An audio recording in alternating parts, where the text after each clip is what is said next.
Ed Husic speaking right now in Canberra. We just run this for a moment before we head off to a break.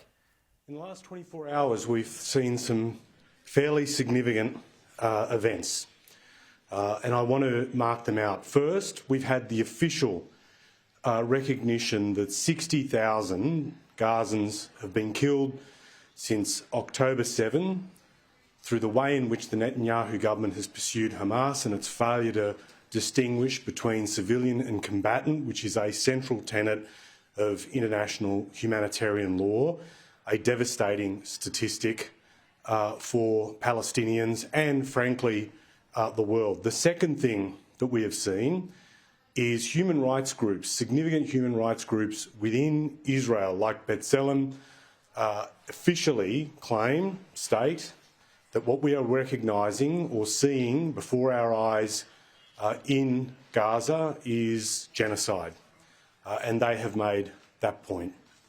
And third is we've seen overnight our Commonwealth partner, close friend, the United Kingdom, signal that it would join with France in recognising Palestine at the September UN General Assembly.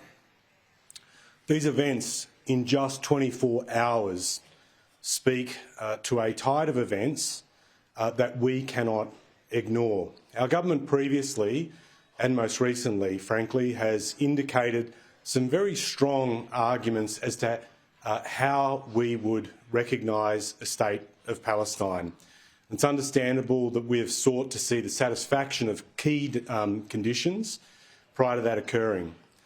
But moral momentum cannot be ignored, and that momentum is significant in the moment, and it requires of us a reconsideration of our approach. And on the basis of what we've seen in the last 24 hours, and in particular, I'd emphasise the deep feeling that exists in the Australian community around this issue, I would urge our government to reconsider its approach.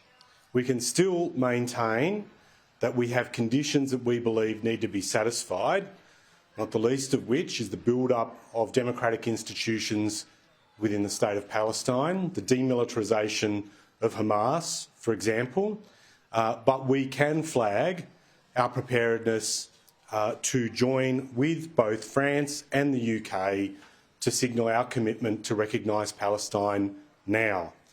It is important that that occur. I believe it's critical that we back them in and build a sense of international momentum.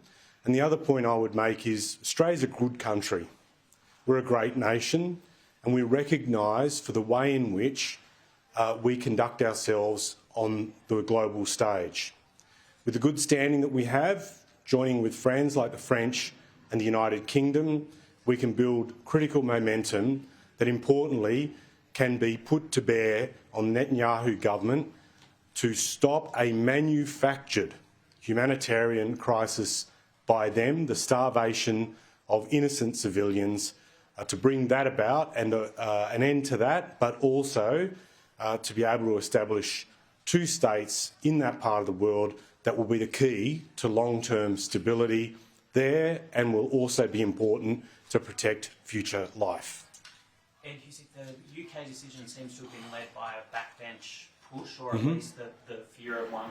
Do you think those conditions might exist here? Do your colleagues agree with your position?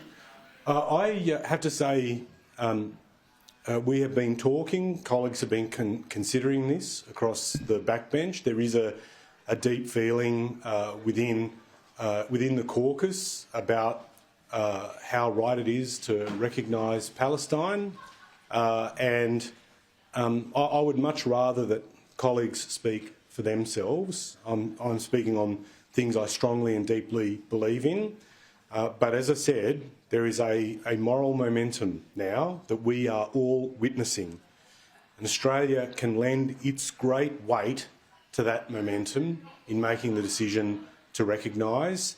I completely understand the position of the Prime Minister and the Foreign Minister. Those are cogent arguments. Foreign policy has to be built on a set of values and fundamental principles, and there are a range of tactical decisions that get made as well. We can still honour those strategic conditions but recognise that the tactics have to change in the face of changing circumstance. And I just think that, if our government was to say that we would recognise Palestine, but that we want satisfied conditions, that we would recognise along with our friends, and we would join with them because there are similar conditions that our friends are placing as well, I think that would be such a powerful and historic, I would emphasise, signal. So is that what you're looking for? That Okay, that's the Labor MP Ed Husic calling for our government to declare a state of Palestine. So he's double downing on comments that he's made in recent days.